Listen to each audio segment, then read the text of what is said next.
টুংটাং শব্দে মুখরিত কামারপল্লী। আগুনের তাপে লোহা পুড়িয়ে তৈরি হচ্ছে ছুরি, চাপাতি, বটি ও দা। বছরের অন্যান্য সময়ে কাজ কম থাকলেও কোরবানির ঈদকে ঘিরে এই সময়টাতেই বাড়ে কামার শিল্পীদের ব্যস্ততা। সকাল থেকে গভীর রাত পর্যন্ত চলছে কাজ। বাড়াতে ছিল ছোড়াই, যে ছোড়া দেখতেছেন এটা গরু কোরবানি দেওয়ার জন্য। আর ঈদের অনুভূতি তো বুঝতেই পারেন, ঈদের অনুভূতিটা আসলে একটা চমৎকার। ছোট বড় সবাই মিলে আমরা ঈদ আনন্দ করি। ঈদ আনন্দের যে মানে মাঠ থেকে আসার পর যে অনুভূতিটা, সেটা হলো কোরবানি দিয়ে কিন্তু আমাদের এটা শেষ করতে হয়। সেক্ষেত্রে এই জিনিসগুলো আমাদের প্রয়োজন, এই জন্য আসছে। ছুরি, তারপরে বটি, তারপরে চাকু, এগুলা মারা দিচ্ছে। দাম তো একটু বেশি। এখানে অন্য সময় হয়তো 200 টাকা হতো, এখন যেহেতু কাজের চাপ, এই 100 টাকা বেশি, 300 টাকা। তবে ব্যস্ততা থাকলেও নেই আগের মতো উৎসবের আমেজ। কামার শিল্পীরা বলছেন, লোহা ও কয়লার দাম বেড়ে যাওয়ায় উৎপাদন খরচ বেড়েছে কয়েক গুণ। অন্যদিকে ক্রেতাও কম, ফলে পরিশ্রমের তুলনায় লাভ খুবই সামান্য। বর্তমানে দেখা যাচ্ছে গতবার থেকে একটু কমই আছে এবার আমাদের। গতবারে এই যে মনকান দেখা যাচ্ছে 2 দিনে মনকান দেখা যাচ্ছে সামলাই মুক্তি।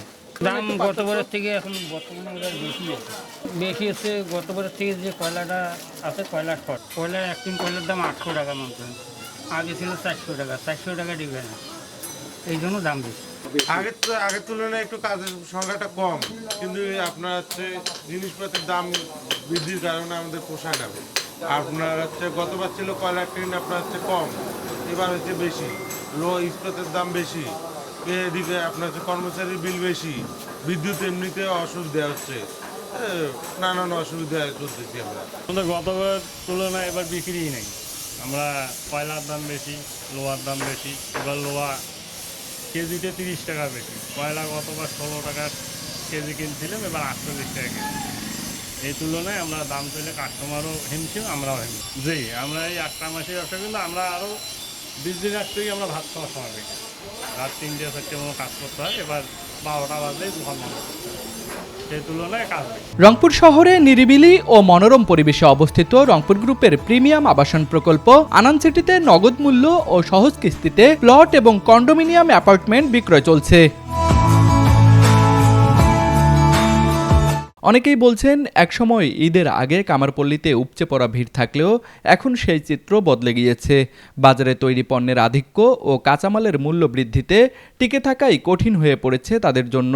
আসলে এবার কাজের সংখ্যা খুব কম, তারপরেও ছেলে পেলে খাটাইতে গেলে ক্ষতি হইলেও চালাইতে হবে। যাই হোক, আল্লাহ আছে, আরও 2-3 দিন আছে, দেখি কতদূর কী হয়। দাদা, গেলবারে আমরা আসলে কয়লার আমাদের বাংলাদেশের সংকট কেমন। আগে ভাটা থেকে আমরা কয়লা সংগ্রহ করছিলাম, এখন ভাটাগুলোর মধ্যে হাওয়া ভাটা আছে আর কি। তা হাওয়া ভাটার কারণে আমরা আর ওখান থেকে কয়লা পাই না, মানে পাউডার করে ভাটার মধ্যে দেয়। তাই আমরা এখন বর্তমানে কয়লা সংগ্রহ করতেছি আপনার ইন্ডিয়ার কয়লা আর কি, এই সোনাহাট থেকে। ওখানে ইন্ডিয়া পার হয়ে আসিয়ে কয়লা আসে, আমরা 45 টাকা কেজি দরে এখন কয়লা কিনছি। তা লোহারও এটাও মানুষের অজানা নাই, এবার লোহার দামও বেশি। কিছুদিন আগে লোহা ছিল 82-83 টাকা, বর্তমানে 102-3 টাকা বা 95 টাকা কেজি। আর স্প্রিং পাতি তো ওটা আলাদাই লোহা, ওটা বর্তমানে 130 টাকা কেজি। দিয়ে আর কি জলবাস যেটা করছি তাতে এবার মনে হয় কম হবে। যেমন আমরা কৃষি কাজ করি, দা, বটি, পাকুন, ফন্তা, এগুলো কৃষিকাজ, এটা কম বেশি 12 মাসে আমরা করি।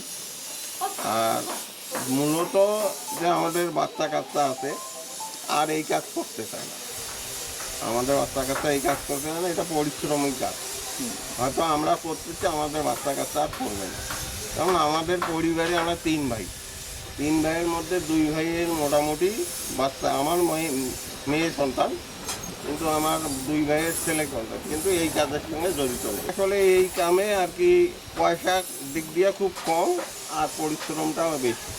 এই কারণে আমাদের বাচ্চা কাচ্চা দেখা যাচ্ছে অনেক লেখাপড়া থেকে অন্য চাকরি বাকরিতে চলে গেছে। কঠোর পরিশ্রম আর আগুনের তাপে গড়ে ওঠা এই শিল্প এখন টিকে থাকার লড়াইয়ে। তবুও জীবিকার তাগিদে হাতুড়ির আঘাতে প্রতিদিন নতুন স্বপ্ন গড়ছেন কামার শিল্পীরা। কয়লার মূল্য বৃদ্ধি এবং ক্রেতার স্বল্পতার কারণে উৎসবের আমেজ লাগেনি রংপুরের কামারপল্লীতে। কামার শিল্পীদের দাবি, সরকারি সহায়তা পেলে তারা তাদের জীবনমান বদলাতে পারবে।